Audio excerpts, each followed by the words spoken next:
Ikatan Pelajar Mahasiswa Indonesia LUU Raya mendapat kesempatan berdialog langsung dengan Kepala Daerah di Baruga Astacita, Rumah Jabatan Gubernur Sulawesi Selatan, Jalan Sungai Tangka, Kota Makassar pada Kamis 29 Januari 2026 malam.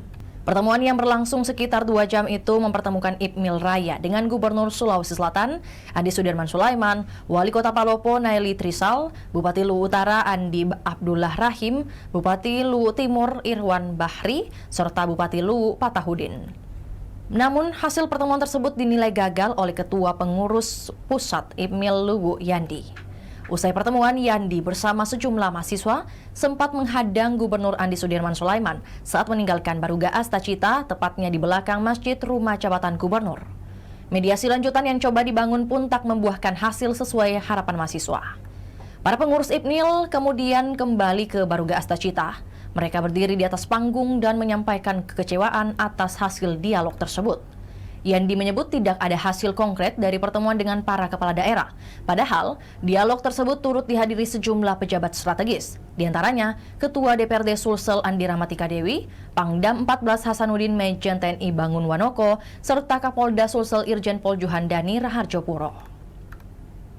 Sementara itu, Gubernur Sulsel Andi Sudirman Sulaiman menegaskan bahwa seluruh permintaan terkait pemekaran wilayah merupakan kewenangan pemerintah pusat.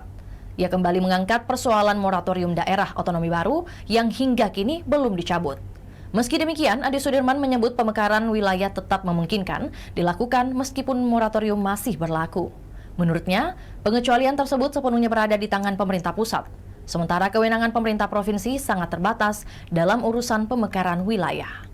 Karena itu, ia mendorong perwakilan anggota legislatif dari daerah pemilihan Luwu Raya untuk lebih proaktif memantau perkembangan kebijakan moratorium di tingkat pusat. Senada, Sekretaris Daerah Sulsel Jufri Rahman menyebut, pembentukan DOB Provinsi Luwu Raya tetap memungkinkan meski moratorium masih berlaku dengan merujuk pada pemekaran wilayah di tanah Papua beberapa tahun lalu. Ia menegaskan pemekaran wilayah dapat dilakukan sepanjang daerah yang mengusulkan memenuhi seluruh persyaratan dan ditetapkan. Jufri Rahman menambahkan, saat ini yang perlu menjadi perhatian adalah kesiapan Luwu Raya dalam memenuhi seluruh persyaratan administratif dan teknis untuk pembentukan provinsi baru. Itulah tadi berita Hot News kita pada hari ini. Saksikan berita Hot News lainnya hanya di kanal YouTube dan Facebook Tribun Timur. X sekarang menghadirkan lokal menjadi Indonesia.